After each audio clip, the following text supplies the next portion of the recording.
Bien, acompáñenme por favor. Vamos a leer el texto que nos toca esta semana. Estamos con el tema número 3 del libro de Oseas, así que vamos a Oseas capítulo 2 y vamos a leer los versículos del 14 hasta el 23. El resto del capítulo 2 que nos quedaba pendiente, que habíamos iniciado ya hace algún tiempito atrás, y que por motivo de las fiestas navideñas y del pastor que tuvimos invitado, pues no hemos podido continuar con la serie de Oseas. ¿Ok? Si usted, para hacer un pequeño resumen o de repente recordar un poquito lo que veníamos hablando en los versículos anteriores, habíamos visto que la historia de Oseas es bien interesante porque Dios le manda a este profeta llamado Oseas a que se case con una mujer prostituta. Esto es en realidad bastante llamativo, cómo Dios manda a un hombre a casarse con una prostituta, pero la idea era que una vez casada esta mujer abandonara la vida de prostitución. Pero en lugar de abandonar aquella vida llena de pecado, esta mujer, estando en el santo estado del matrimonio, decide traicionar a su marido y regresar a su vicio, a su pecado. Y de esta forma Dios está ilustrando la realidad del pueblo de Israel. Un pueblo que fue traído por Dios, fue comprado, cual esposo que se casa con su esposa, traído una relación santa de intimidad, de comunión, a una situación donde le alejó de todo el pecado pasado para traerlo a la verdadera libertad.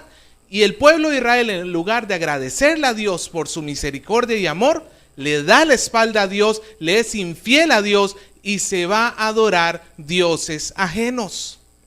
Y habíamos visto la última vez que escuchamos el mensaje de Oseas que a Dios el pecado del pueblo le importa y le importa mucho. ¿Se acuerda? ¿No le importa poquito? ¿Se acuerda de esa ilustración que habíamos dado? Me importa poquito. No, a Dios no le importa poquito el pecado del pueblo, le importa muchísimo. Y habíamos visto cómo el corazón de Dios está dolido ante el pecado del pueblo, por la infidelidad de su pueblo. Y ahora la pregunta es, ¿qué va a hacer Dios? ¿Los va a desechar? Vamos a leer los versículos del 14 en adelante.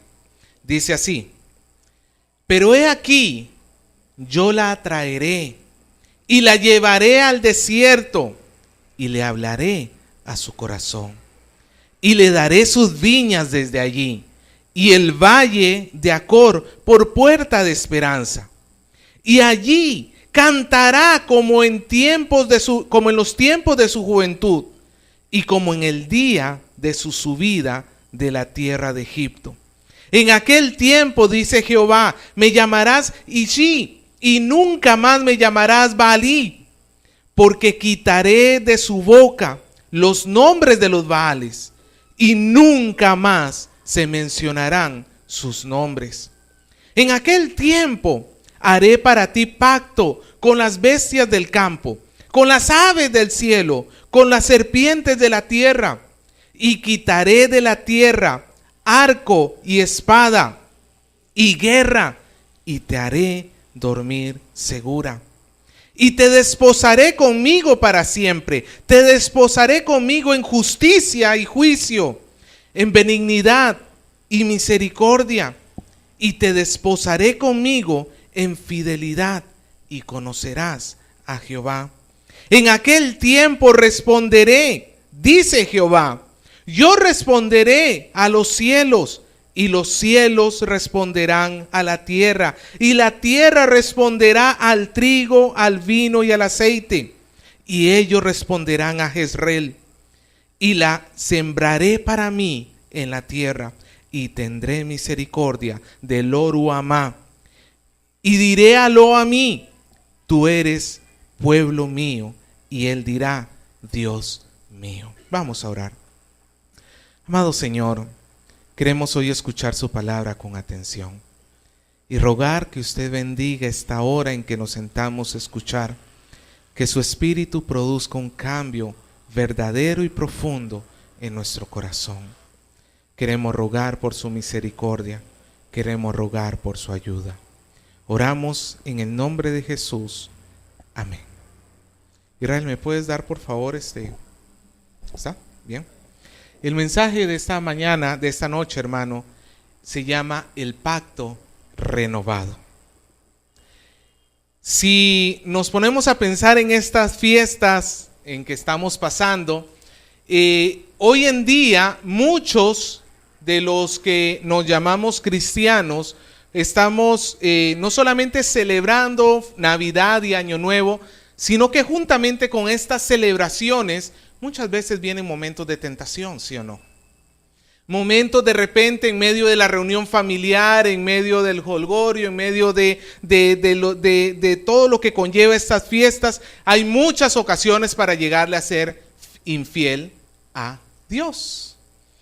Y por ahí podemos haber tenido una Navidad infiel y poder ser expuestos a ser infieles a Dios en esta celebración de inicio de año. Ahora, no solamente estoy hablando de repente de borracheras, no solamente estoy hablando de excesos que nos podemos dar en estas fiestas, sino qué tal sobre la avaricia, por ejemplo. ¿Qué tal cuando nos volvemos angurrientos, deseosos de una manera insaludable por tener las cosas, nos volvemos egoístas? Lamentablemente en estas fechas, hermano, abunda el egoísmo. Siendo paradójico porque estamos celebrando la generosidad de Dios al darnos a Jesús. Lo cierto, hermano, es que estamos expuestos y hágase un análisis. Me gustaría que hoy nos hiciéramos un análisis cada uno de nosotros. ¿Qué tan fieles hemos sido para con Dios a lo largo de este 2016? Un análisis, hermano, sin buscarle justificaciones, un análisis sincero, sabiendo todo lo que debimos haber hecho y no lo hicimos.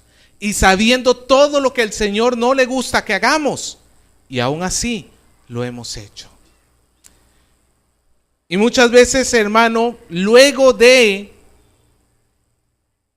el momento de placer, mi suegra tiene un dicho que dice luego del gusto viene el disgusto. ¿Usted ha escuchado la cuesta de enero?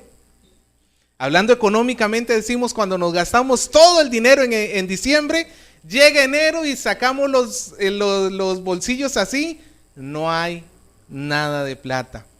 Y esa le llaman la cuesta de enero. Pues hay una cuesta espiritual muchas veces para los creyentes, porque les duele las infidelidades que han cometido contra Dios. Nos duele en exceso cuando nosotros sabemos que hemos hecho cosas que a Dios no le agradan.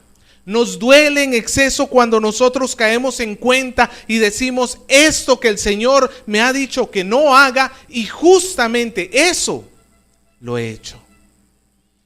Y por ahí bajamos la cabeza y decimos, pues el Señor ya se hartó de mí. Tantas veces, yo tanto que le prometí este 2016 que iba a cambiar y no lo hice. Y en lugar de ir para adelante, ya retrocedí. Ya mejor ya no voy a la iglesia. Ya mejor hasta que no arregle mi vida espiritual, pues voy a dejar de asistir a las cosas de Dios. Como si pudieras por ti solito. Hermanos, la cuesta de nuestro pecado es bien dolorosa. Y la pregunta que vamos a resolver hoy es, ¿qué dice la Biblia sobre la actitud de Dios hacia su pueblo infiel? ¿Qué dice Dios? Porque Dios conoce nuestro pecado, hermano. ¿Cómo nos trata Dios? Pues quiero darle una buena noticia. Dios renueva su pacto para con su pueblo. Dios va a utilizar dos figuras de cómo Él, a pesar de la infidelidad, a pesar de la esterilidad de su pueblo, Él está dispuesto a seguir caminando juntamente con su pueblo. Va a utilizar la figura que ya conocemos de Oseas, de la mujer infiel al marido, que se aparta y se va y lo deja en pos de otros hombres, y que el marido, en lugar de darle la espalda, en lugar de romper con ella, como quizás en lo natural cualquiera de nosotros lo haría, más bien va y la busca. Vamos a ver a Dios cómo renueva su pacto en la figura de un esposo. Y en segundo lugar, vamos a ver a Dios cómo renueva su pacto, como aquel agricultor que está sembrando su tierra, pero la tierra no le produce y sigue sembrando y no le produce, y en lugar de abandonar la tierra, vuelve a darle una nueva oportunidad. Vamos a ver cómo Dios renueva su pacto bajo esas dos figuras, en esas dos comparaciones que el Señor hace de Él mismo. En primer lugar, Dios renueva su pacto como un esposo. Toma la figura de un esposo y lo tenemos en los versículos del 14 hasta el 20. Hermano, una infidelidad matrimonial no es sencilla para nadie. Una infidelidad matrimonial significa una violación del pacto. Y legalmente hablando, en términos bíblicos, es aplicable un divorcio, según 1 Corintios. Es perfectamente aplicable un divorcio. Pero cuando el corazón del cónyuge afectado llega a tener tanta misericordia y tanto amor por su cónyuge caído, puede brindarle una segunda oportunidad.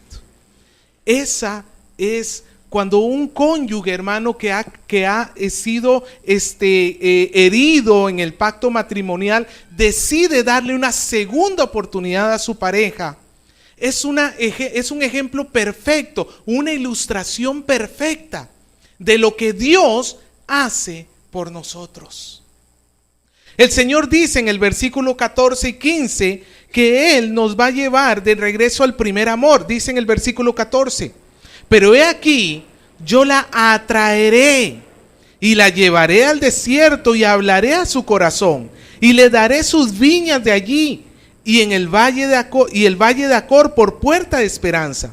Y allí cantará como en los días de su juventud, como en el día de su subida de la tierra de Egipto. Vea, hermano, usted ha escuchado la expresión el primer amor, ¿no es cierto? ¿Cómo era usted cuando, por ejemplo, si usted está casado, cómo era usted cuando estaba enamoradito con su actual esposo o esposa?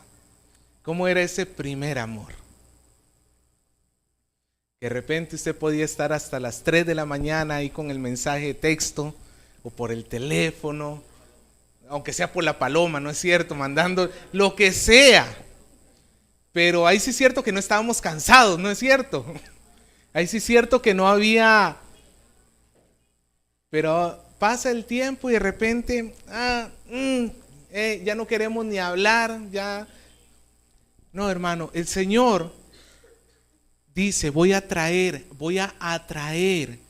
a mi pueblo, como si fuera la esposa. Hermano, Dios tiene toda la razón para abandonar a su iglesia. Es más, ¿qué es peor? El pecado de gente que no conoce a Dios y le da la espalda y vive sin Dios, o el pecado de gente que conoce a Dios, conoce lo que Dios quiere y aún así le da la espalda.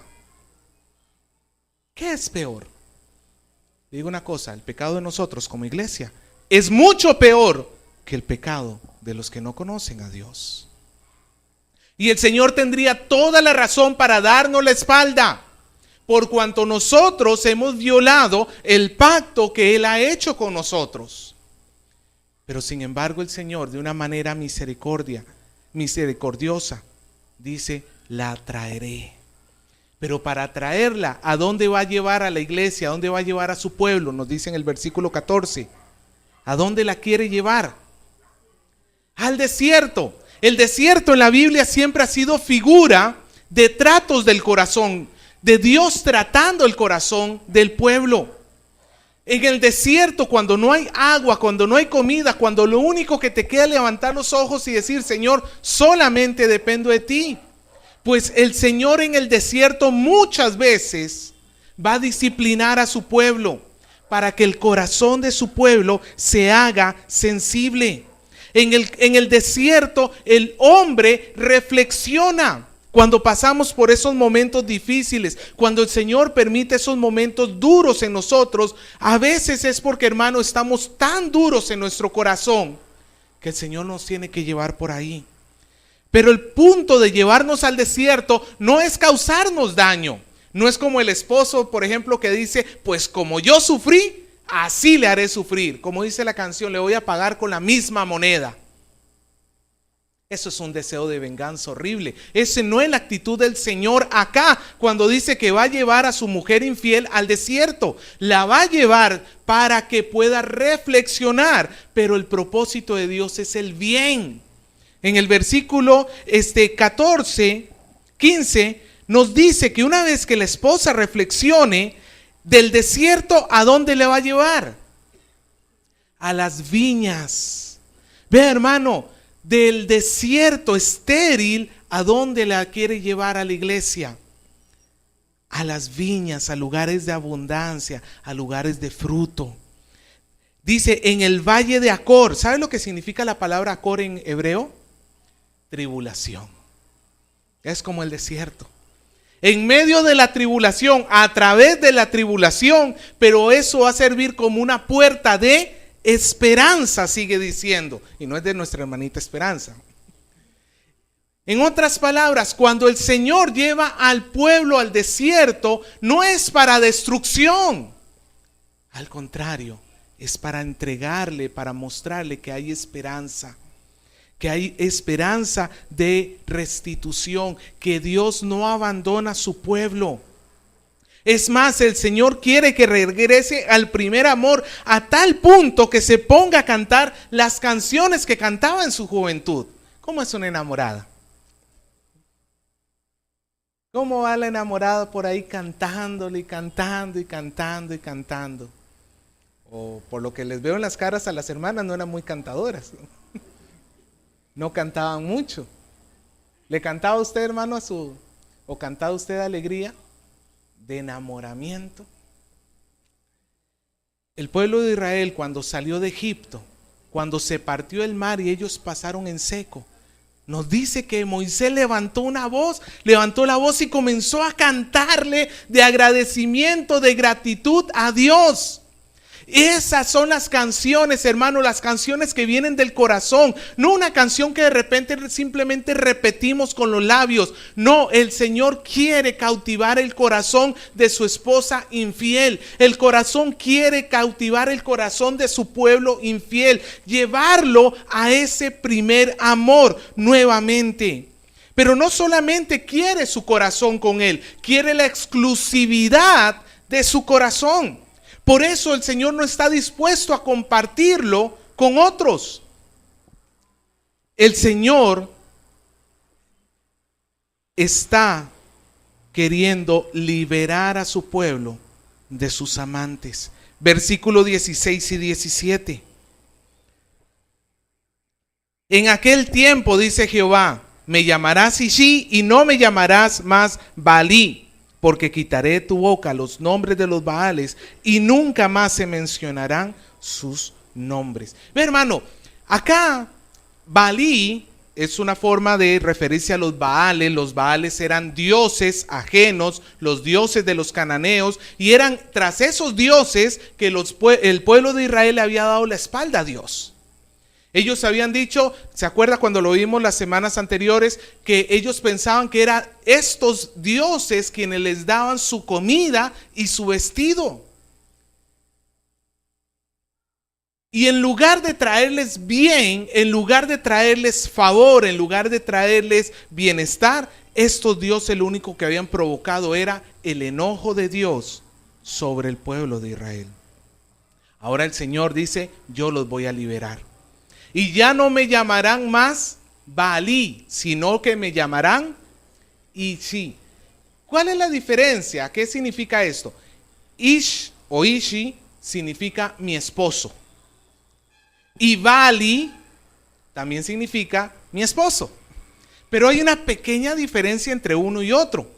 Mientras que Ishi significa mi esposo en un sentido como mi compañero, mi amado, mi amante, en esa parte relacional entre el hombre y la mujer, en esa parte donde los dos son una sola carne.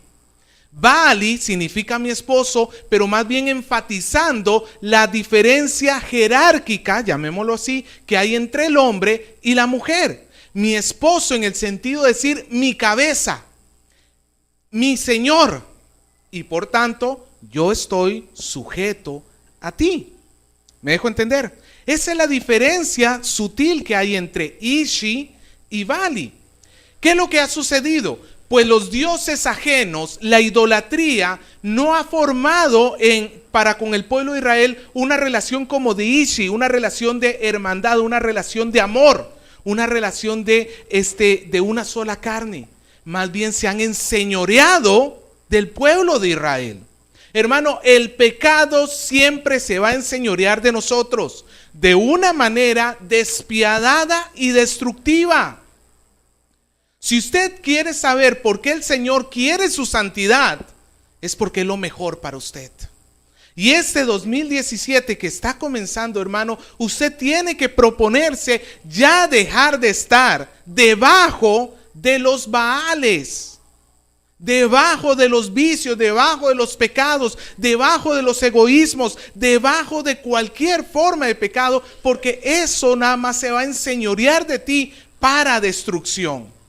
En cambio, lo que ofrece el Señor, si bien es cierto, Él es nuestra cabeza, pero el énfasis se da en la relación de comunión que tenemos con Dios. Ve, hermano, que el Señor quiere restituir su pacto, no como a veces sucede en los matrimonios donde ha habido una infidelidad y ha habido perdón, pero la relación queda como quebrada, como distante, como tú por allá y yo por acá y ahora yo soy el que te piso. No, el Señor no quiere ese tipo de relación para con su pueblo que está perdonando. Es una relación, hermano, de restitución, de volver al primer amor. En tercer lugar, el versículo 18. Es una relación, es un pacto renovado que nos da seguridad. Dice el versículo 18: en aquel tiempo haré contigo pacto, haré para ti pacto con las bestias del campo, con las aves de los cielos, con las serpientes de la tierra, y quitaré de la tierra arco y espada y guerra, y te haré dormir ¿cómo? Cuando el pueblo de Israel se fue tras los dioses ajenos, más bien Dios mandó todo lo contrario. A las viñas que según el pueblo de Israel los dioses ajenos les había dado, Dios más bien dice: les voy a mandar animales que van a depredar todas sus viñas y ustedes se van a quedar sin nada. Su ejército lo voy a quebrantar y más bien van a venir ejércitos extranjeros y los van a oprimir. Pero cuando el pueblo de Israel reflexiona y se vuelve a Dios, todos aquellos instrumentos de disciplina, todas aquellas cosas que el Señor usó para disciplinar al pueblo, el Señor también las va a retirar. Ve, hermano, ¿cuántos estamos pasando por momentos duros y difíciles ahorita? Que posiblemente pueden ser disciplina del Señor para entrar, como quien dice, para meternos, ¿cómo dice? Meternos cadera, ¿cómo es la expresión? Ya, bueno, enderezar es la forma formal. Yo buscaba algo un poquito más ¿Cómo, hermano Oscar? Ah, ya ahí está. Ahí está, meter cintura es. Ya, ahí está. Esa era la expresión que estaba buscando. En otras palabras, para acomodarnos. Pues el Señor, esos instrumentos que usa para acomodarnos en un tiempo, no van a ser para siempre. Una vez que han cumplido su propósito de hacernos reflexionar, pues el Señor también va a tender a quitarlos para que nosotros podamos vivir tranquilos. Sea que el Señor nos esté oprimiendo por disciplina, o sea que el Señor ya haya quitado aquellas cosas que nos disciplinaban, todo es para nuestro bien y nosotros tenemos que agradecerle a Dios. En cuarto lugar, el Señor nos va a dar un pacto renovado. Dice el versículo 19 y 20. Vea 6 características que tiene el pacto que el Señor quiere hacer con su pueblo. Dice: y te desposaré conmigo por tiempo limitado. ¿Qué dice? Te desposaré conmigo ¿por cuánto? Hasta la próxima vez que peques. Algunos cristianos piensan que Dios es así, Que cuando estoy bien con Dios, el Señor está conmigo, pero cuando me porto mal con Dios, ya Dios me dejó tirado por algún lado. Hermano, gracias a Dios. Si fuera así, hermano, ¿cuál de nosotros pudiera estar siquiera en Dios? Gracias a Dios que el compromiso de Dios no depende de nosotros. Él lo ha hecho basado en sí mismo. Y dice que su pacto es para siempre, es un pacto eterno.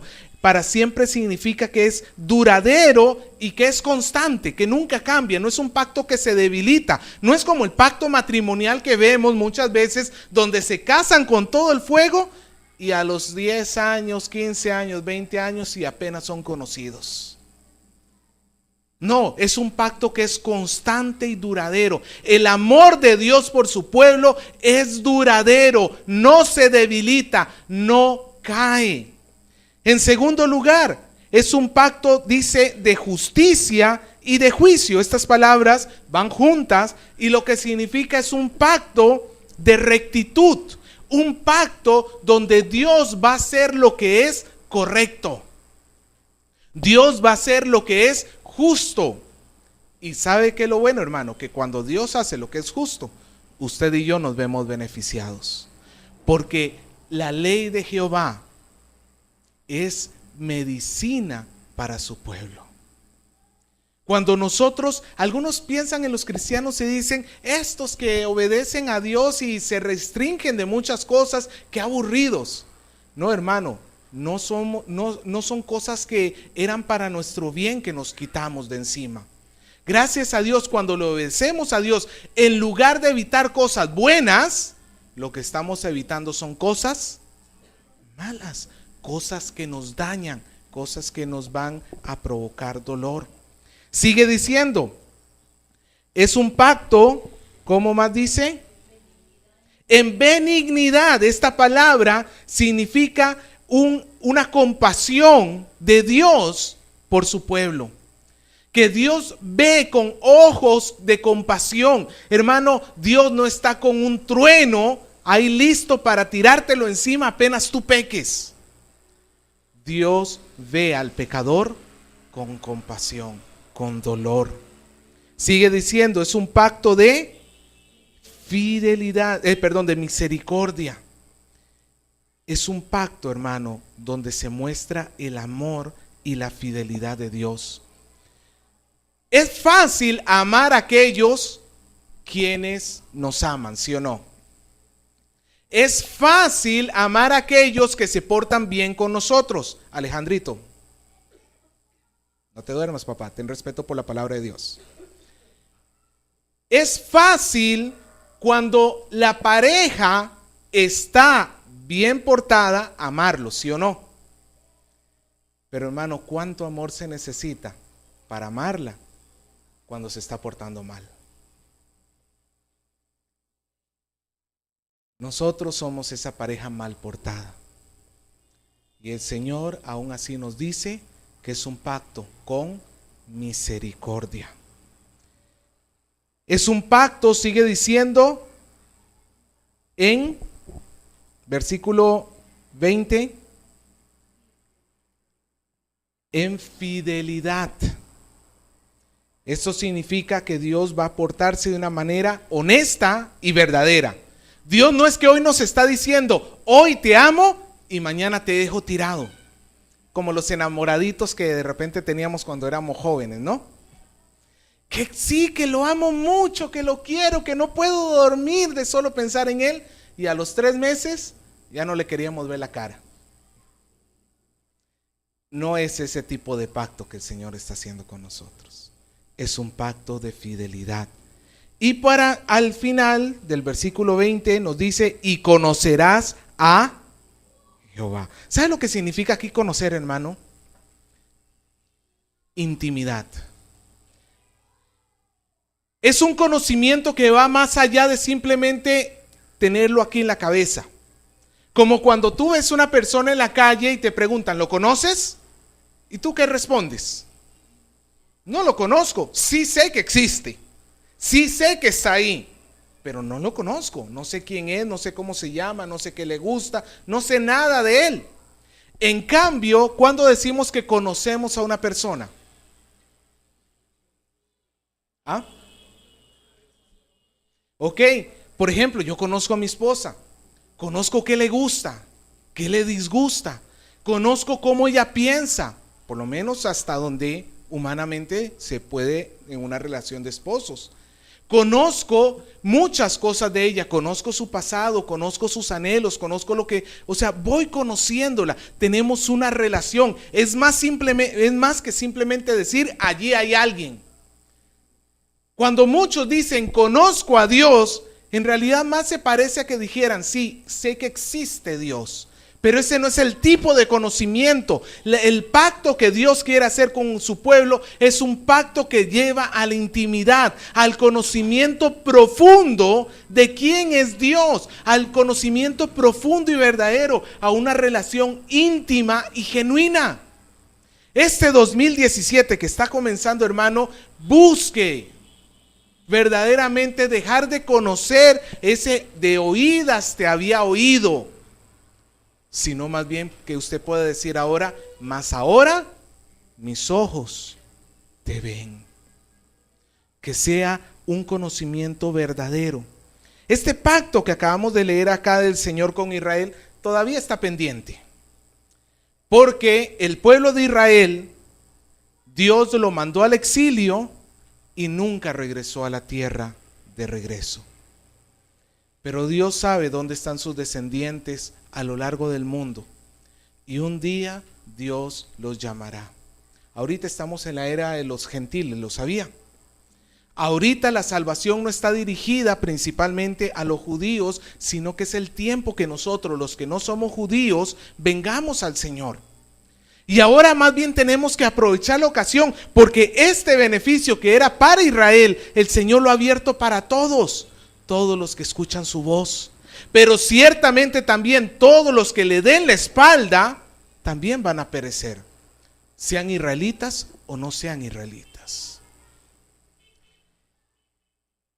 Dios renueva su pacto entonces como un esposo que quiere volver a tener comunión con su esposa. Y en segundo lugar, vamos a ver que Dios renueva su pacto como un proveedor.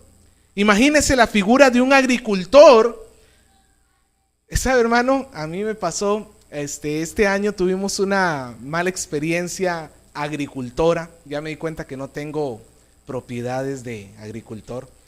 Nos compramos con mi esposa unas plantitas en supermercado. Usted ha visto que están vendiendo de menta, de romero, ¿de qué más compramos? Orégano, bueno, algunas cositas ahí. Compramos la macetera bonita, compramos tierra, compramos abono. Ahí está Olguita que está de testigo, ¿no, Olguita? Compramos de todo. Las sembramos, las cuidamos, todos los días las sacamos al sol, le echamos agua, estábamos cuidando y en lugar de crecer se nos murieron toditas. Ya no importa, las desechamos y volvimos a comprar y volvimos a tener todo el cuidado, hasta abono, unos sachecitos así de abono que venden, no sé qué, tanta cosa, y nuevamente se nos murieron. No, sí, tenían agua. No sé si más bien fue demasiada agua de repente. Pero el punto está, ¿sabe lo que sentí yo como agricultor? Frustración. Esto no sirve. Bueno, todavía a mí me queda la duda de que yo soy mal agricultor. Puede ser, puede que no funcione yo como agricultor. Lo más probable es que yo haya fallado, no la planta. Pero decidí abandonar la planta. Ya estaba muerta por sí, no le iba a guardar. Decidí abandonar la agricultura. Pues Israel es como esa tierra estéril y el agricultor, que es Dios, no falla. Conmigo todavía queda la duda, casi la certeza, de que yo soy mal agricultor. Pero con Dios no hay duda alguna. Con Dios la esterilidad de Israel no se la puede echar, no le puede echar la culpa a Dios. ¿Me dejo entender? No podemos decir, como Dios es mal agricultor, la tierra de Israel nunca dio fruto. Y cuando hablo de fruto no estoy hablando de verduras y frutas, sino hablo de fruto espiritual, de verdadera conversión, de vivir una vida de devoción genuina. No le podemos echar la culpa a Dios. Pero también pudiéramos esperar que Dios diga, pues ya me cansé de esta tierra estéril. Ya me cansé, tanto que la abono, tanto que la riego, tanto que le doy, tanto que la cuido. Y en lugar de dar fruto, está seca. Pues el Señor, en lugar de abandonar su tierra, nos dice en el versículo 21. En aquel tiempo, dice, responderé a los cielos, y los cielos responderán a la tierra, y la tierra responderá al trigo, al vino y al aceite, y ellos responderán a Jezreel. Ve, hermano, en lugar de Dios darse por vencido con el pueblo de Israel, cuando el pueblo de Israel se le da la espalda al pecado y vuelve a Dios, ahora sí hay fruto. Dios va a cuidar, Dios va a traer de regreso esa provisión que el pueblo de Israel había perdido. Él va a abrir las ventanas de los cielos para que la lluvia caiga sobre la tierra, y la tierra va a producir frutos que va a poder comer el pueblo. Y esta es una forma de ilustrar la vida fructífera espiritualmente hablando. Dios, cuando nosotros le damos la espalda a Dios, nos volvemos jardines secos, sin fruto. Pero cuando nos volvemos a Dios y vamos tras Él, hermano, a Dios le encanta abrir las ventanas de los cielos para que haya fruto. ¿Se acuerda cuál es el fruto del Espíritu? Gálatas 5. Amor, gozo, paz, paciencia, benignidad, bondad, fe, mansedumbre y templanza. ¿Cómo está usted como jardín? ¿Seco? Si usted está seco, déjeme decirle, hermano, Dios no lo ha abandonado. Vuélvase a Dios y Dios va a sentirse complacido de abrir las ventanas de los cielos y dar tanto de su espíritu en usted que usted se vuelva un árbol fructífero en los frutos del Espíritu Santo. El Señor va a dar su provisión para su pueblo. Y en segundo lugar, Dios va a cuidar esa provisión. Dios va a cuidar a su pueblo. En el versículo 23 termina diciendo: y la sembraré para mí en la tierra. Aquí nuevamente está hablando del Señor como un agricultor, ¿lo ve? ¿Qué dice el Señor que va a hacer? Va a volver a sembrar. Hermano, pastor, pero el Señor va a volver a tener misericordia de mí, me va a volver a tener paciencia. El Señor dice, lo volveré a hacer. Pero Señor, ¿cuántas veces te he fallado? Eso no te interesa a ti, lo volveré a hacer. Voy a volver a sembrar. Voy a volver a abrir las ventanas de los cielos para que fructifiques. Sigue diciendo, y le diré, y tendré misericordia de Lo-Ruhamá. ¿Se acuerda lo que significaba Lo-Ruhamá? No compadecida. Era el juicio de Dios hacia el pueblo de decir, no me voy a compadecer de ustedes por su pecado. Pero cuando el pueblo se da la espalda al pecado y se vuelve a Dios, más bien el Señor dice, tendré misericordia. Y sigue diciendo, y le diré a Lo-Amí. ¿Se acuerda lo que significa Lo-Amí? No es mi pueblo. También eran las palabras de enojo de Dios. Este no es mi pueblo. Y ahora les dice, tú eres mi pueblo. Y él dirá, Dios mío. Hermano, Dios desecha a su pueblo que ha pecado. Él quiere renovar su pacto. Él lo va a hacer como ese esposo que va detrás de la esposa infiel para traerla de regreso. Él lo hace como ese agricultor que le da otra oportunidad más a la tierra para que pueda dar fruto. ¿Qué va a hacer Dios entonces con su pueblo infiel? Le va a tener misericordia y compasión para que se vuelva a Él. Ahora, con esto, hermano, quiero hacer aquí una aclaración. No estoy dando o diciendo que entonces tenemos vía libre para portarnos mal. Como dirían los hombres en Romanos capítulo 6, si Dios nos dio tanta bondad cuando nos hemos portado tan mal, pues portémonos mal para que el Señor nos siga dando cosas buenas. Esa fue la conclusión brillante que llegaron algunos en la iglesia de Roma. Si el Señor ha sido tan generoso conmigo y me ha tenido misericordia cuando yo estaba en pecado, pues sigo pecando para que Él siga teniendo misericordia. No, hermano, Pablo dice, de ninguna manera. Porque los que hemos muerto al pecado, ¿cómo viviremos en él? Quiero recordarle la historia que se nos narra en los evangelios. Cuando Jesús se acercó a una higuera y no le encontró fruto, ¿qué hizo? ¿Se acuerda la historia? Maldijo a la higuera que se secase. Tiempo después los discípulos regresaron y vieron que efectivamente aquella higuera se había secado. ¿Qué es lo que quiero decir con esto? Hoy el Señor está dando la oportunidad para volvernos a Él. Si hoy el Señor está dando misericordia y está teniendo paciencia, no es para que nosotros sigamos en nuestro pecado, porque el Señor espera encontrar en su iglesia fruto.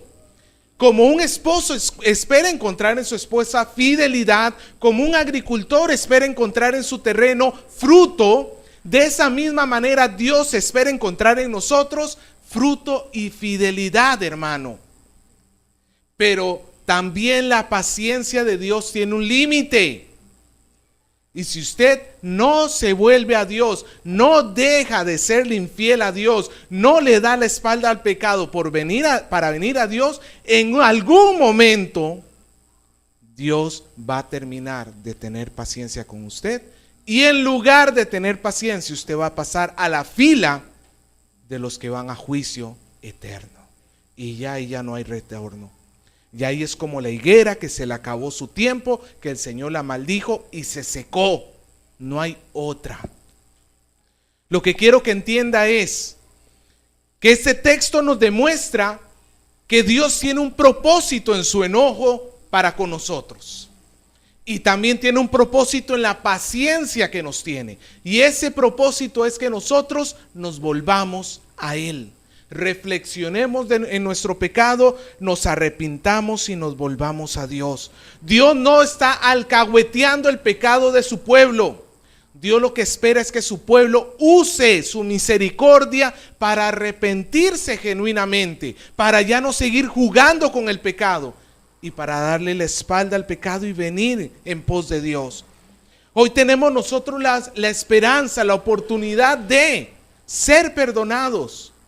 Pero no abusemos de lo que el Señor está dándonos. Hermanos, ¿qué decisión vamos a tomar con respecto a Dios?